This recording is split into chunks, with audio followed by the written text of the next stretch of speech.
모텔방 603호. 그러니까 그게 벌써 5년이나 지난 일이네. 대학교 다닐 때 알바를 했었거든. 오전엔 수업을 들어야 하고 주말엔 쉬어야 하니까 야간 알바를 구했지. 처음엔 편의점 야간 알바를 하려고 했는데 당시엔 최저임금도 제대로 안 지켜주던 때라 도저히 견적이 안 나오더라고. 그때 삼촌이 자리를 하나 소개시켜 주셨어. 친구분이 모텔을 하는데 야간 알바할 생각이 있냐고 하더라고. 편의점보다 거의 3배 가까이 쳐준다기에 냉큼 하겠다고 했지. 삼촌이 바로 휴대전화를 꺼내서 뭐라 통화를 하시더니 이야기 다 됐다고, 내일부터 출근하면 된다고 하더라고. 그렇게 엉겁결에 모텔 카운터 알바를 시작했어. 어디라고 정확히 말하긴 좀 그렇고 아무튼 서울에서도 손꼽히는 번화가의 뒷골목에 그 모텔이 있었어. 한 200m쯤 되는 골목길에 모텔만 거의 20개 정도 되더라. 그런데 다들 장사가 잘 되는 걸 보니 세상엔 커플이 참 많구나 싶더라고. 왠지 모르게 화가 나대. 사장님은 키가 180이 넘고 우락부락한 근육질에다가 엄청 험악하게 생겼어. 머리까지 박박 깎아놔서 딱 봐도 조폭인가 싶었는데 알고 보니 그런 건 아니고 그냥 대학 때까지 유도를 했다고 하더라고. 그런 자기가 카운터에 앉아있으면 손님들이 싫어해서 알바를 구했는데 얼마 전에 갑자기 그만둬서 급히 대타를 구한 게 바로 나였던 거지. 그래도 생긴 거에 비해선 무섭진 않았어. 성격은 시원시원하고 잔소리도 별로 안 했었거든. 내가 할 일만 잘 챙겨서 하면 남는 시간엔 카운터에서 공부를 하든 쉬든 간에 터치하지 않겠다고 했어. 그렇다고 내가 할 일이 많은 것도 아니었고 그냥 손님 들어오면 키 내주고 돈 받고, 카드기가 있긴 한데 대부분 현금으로 내더라고. 손님 나가면 청소 아주머니 불러서 청소하시라고 말씀드리고 가끔씩 룸에서 인터폰이 오면 받아주는 그 정도였지. 전화는 수건이나 면봉 따위가 없으니까 가져다 달라고 하는 게 대부분이었고 간혹 편의점에 가서 담배나 컵라면 같은 걸 사와 달라고 하는 사람들도 있었어. 그런 전화를 받으면 기분이 좋았지. 대개는 10,000원짜리 하나 주면서 거스름돈은 내가 가지라고 했거든. 가끔씩 술 취한 사람들이 와서 행패 부리는 경우도 있는데 사장님은 그럴 땐 무조건 경찰을 불러서 처리하라고 했어. 그런 일만 아니면 전체적으로 수월한 알바였지. 다만 신경 쓰이는 일이 하나 있긴 했어. 사장이 내가 해야 할 일을 다 알려주고는 문득 지나가는 말처럼 그러더라고. 그리고 그 603호에는 어지간하면 손님 받지 마라. 거긴 손님 안 받는 방이에요? 아니, 무조건 받지 말라는 건 아니고 그 덩치 큰 아저씨가 난처하다는 듯 고민하더니 그러는 거야. 주말에 손님들 막 밀려올 때는 받아도 되는데 한적하고 빈 방이 있을 때는 굳이 거기 말고 다른 방을 내주라고. 손님을 받으면 받는 거고 말면 마는 거지. 그런 어정쩡한 방식이 다 있나 싶었지. 하지만 나야 그냥 알바생일 뿐이니 뭘 어쩔 수 있었겠어. 그냥 알겠다고 했어. 그리고 그 말대로 했지. 주말 저녁에는 대실 손님들이 줄을 서서 기다릴 지경이라 거기도 손님을 받긴 했지만 비교적 한가할 때는 그 방을 꼭 비워놨어. 어느 날 하도 궁금해서 잠깐 그 방에 들어가 봤는데 딱히 별다를 건 없더라고. 그냥 다른 방이랑 똑같았어. 그렇게 한 2-3달 알바를 했는데 아마 수요일인가 목요일인가 그랬을 거야. 평일인데도 웬일인지 방이 꽉 차 있었어. 아마 장마철이라 비가 주룩주룩 왔던 탓이 아닐까 싶었지. 비가 오면 밖에 다니기 힘드니까 모텔로 많이 오거든. 요즘도 그렇겠지만 그때는 모텔들이 한참 DVD다 PC다 게임기다 해서 놀 수 있는 것들을 잔뜩 구비해둘 때라 괜히 어정쩡한 데 가느니 차라리 모텔 오는 게 이득이었거든. 그때 그 손님들이 온 거야. 처음 볼 때부터 느낌이 좀 싸했지. 양복을 입은 남자는 대략 40쯤 돼 보였는데 청바지에 티를 입은 여자는 아무리 잘 봐줘도 25이 안 돼 보였어.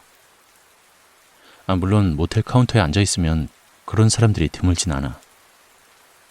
어디 룸 같은 데서 2차로 오는 경우도 있고 누가 봐도 불륜 같은 사람들이 오기도 해.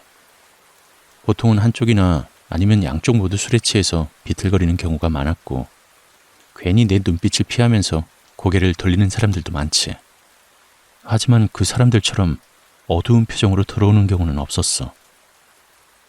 남자와 여자 모두 안 좋은 소식이라도 들은 것처럼 우울한 얼굴이었어. 남자는 엄청나게 심각하고 어두운 얼굴이었고 여자는 금방이라도 울음을 터뜨릴 것 같더라고. 게다가 비까지 오는데 우산도 없었는지 두 사람 모두 옷이 흠뻑 젖었더라. 바닥에 물이 뚝뚝 떨어지기에 이따 대걸레 가져와서 닦아야겠구나 생각하곤 남은 방이 있나 확인해봤어. 딱 하나 남아있더라고. 그 603호. 숙박이요. 남자가 말하면서 물어보지도 않고 5만 원을 꺼냈어. 그때 평일 숙박이 5만 원이었거든. 나는 한 번도 본 적이 없는 손님이었지만 아마도 예전에 온 적이 있었나 봐. 10,000원짜리 5개를 내미는데 엉겁결에 받아버렸어. 그러고 나니 방이 없다는 이야기를 하기도 못하더라고. 잠시 고민을 하다가 에라 모르겠다 싶어서 603호 키를 내줬지. 남자가 받아들고는 여자랑 같이 엘리베이터를 타고 올라갔어. 난 대걸레를 가지고 와서 바닥을 닦았고 뚝뚝 떨어진 빗물 자국이 정문에서 카운터 앞을 지나 엘리베이터를 타는 곳까지 이어져 있었지. 그런데 닦다 보니까 빗물만 있는 건 아니었어. 바닥이 갈색 타일이라 잘 몰랐는데 잘 보니까 뭔가 붉은 물방울이 함께 드문드문 떨어져 있었어. 아무리 봐도 꼭 피 같은 거야. 물을 다 닦아내고 나서 1층 화장실에서 대걸레를 빠는데 걸레를 한번 누를 때마다 붉은 물이 흘러나오는 게 어쩐지 되게 섬뜩하더라고. 괜히 신경이 쓰여서 더 이상 붉은 물이 안 나올 때까지 걸레를 꾹꾹 눌러 짰어. 그때 인터폰이 울렸어. 룸에서 누가 호출하는 소리였지. 걸레 빨던 걸 놔두고 급히 카운터로 뛰어가 확인해보니 하필이면 좀 전에 올라간 603호인 거야. 침을 꿀꺽 삼키고 나서 수화기를 들었어. 살려주세요. 살려주세요. 여자 목소리였어. 처음에는 잘 못 알아들었지. 목소리가 엄청 작았거든. 꼭 다른 사람 몰래 전화하는 것처럼 말이야. 하지만 아주 급박한 목소리로 계속 말하더라고. 살려주세요. 이 사람이 나를 죽이려고 해요. 제발 살려주세요. 와, 이게 뭔 일이냐 싶었어. 뭐가 어떻게 된 건지 모르겠지만 좀 전에 올라간 남자가 무슨 일을 벌이려는 게 아닌가 싶은 거야. 그러고 보니 아까 피 같은 게 떨어져 있던 것도 기억이 나고 해서 등줄기가 서늘해지더라고. 그래도 소화기에 대고 뭐라 말하려는데 갑자기 인터폰이 뚝 끊겨버리는 거야. 소화기 너머로 침묵만이 흘렀지.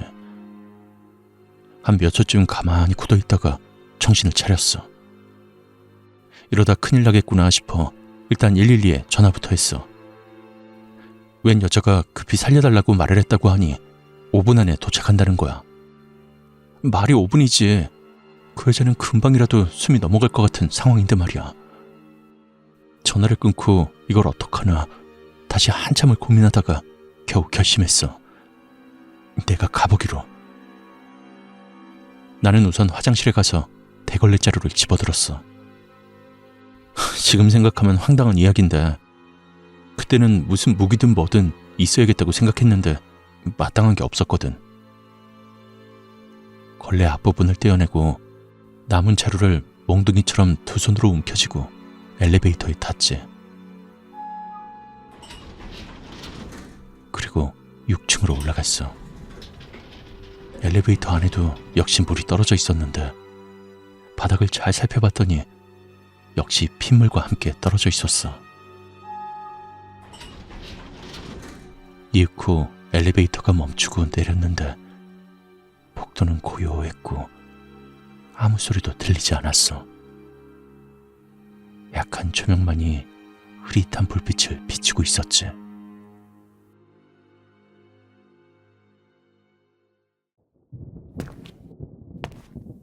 나는 603호 문 앞으로 가서 문에 귀를 가져다 댔어.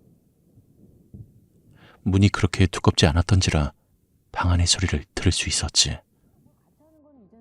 상당히 크게 틀어놓은 TV 소리, 그리고 TV 소리 사이사이로 들려오는 푹푹 하는 기묘한 소리. 아마 뭔가를 연달아 찔러대는 소리.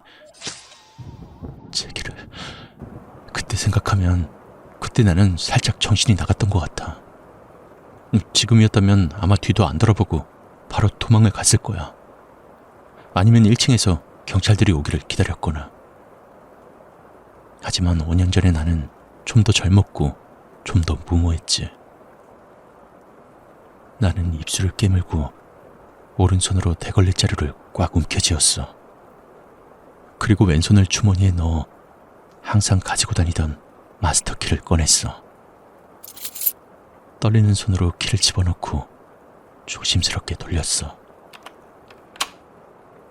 거의 들리지도 않을 정도의 소리만을 남긴 채 문이 열렸지. 나는 숨을 크게 들이쉬고는 벌컥 문을 열었어. 방 안의 모습이 눈에 들어왔는데 불은 꺼져 있었지만 TV가 켜져 있어서 그 빛으로 사물을 분간할 수 있었어. 침대 위에 여자가 누워 있었지. 그리고 양복을 입은 남자가 여자의 배 위에 올라탄 채 양손을 모아 연달아 여자의 가슴팍을 내려찍고 있었어. 그 손에 들린 건 분명히 칼이었어. 피가 엄청나게 흘러나와서 요한 매트리스를 온통 시뻘겋게 물들였고 여자는 죽었는지 살았는지 미동조차 없었어. 남자는 마치 미친 사람처럼 기계적으로 손을 움직이다가 갑자기 나를 돌아보더라고. 눈이 반쯤 뒤집혀 있었어.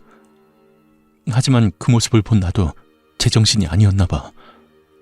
나는 도망치는 대신 버럭 고함을 질렀어. 야, 이 개새끼야! 그리곤 손에 든 대걸레 자루를 치켜들고 방으로 성큼 들어섰지. 남자가 칼을 쥔 채 후다닥 일어나더니 급히 뒤쪽으로 도망갔어. 그리고 화장실 문을 열고 들어가더니 쾅 하고 문을 닫더라고. 나는 잘 됐다 싶었어. 그 모텔 화장실은 잠금 장치가 없는 구조였거든. 나는 나도 모를 괴상한 소리를 내지르면서 냅다 뛰어가 화장실 문을 힘껏 걷어찼어. 문이 벌컥 열리며 벽에 부딪혀 큰 소리를 냈지. 그리고 화장실 안에는 아무도 없었어. 말도 안 되는 일이었지. 바로 내 눈앞에서 화장실로 들어간 놈이 어디로 사라졌다는 거야? 나는 혹시 잘못 봤나 싶어서 화장실 불을 켰어. 그리고 안쪽을 가만히 살폈지. 하지만 아무도 없었어. 혹시나 싶어 욕조 속도 들여다보고 샤워실 안도 살펴보았지만 아무도 없었어. 창문이 있는 곳도 아니었고 환풍기래야 너비가 한 뼘밖에 안 되는 물건이니 거기로 도망쳤을 리도 없잖아. 문 뒤나 수건거리 뒤쪽까지 일일이 살펴보았는데 그 화장실엔 분명 아무도 없었어.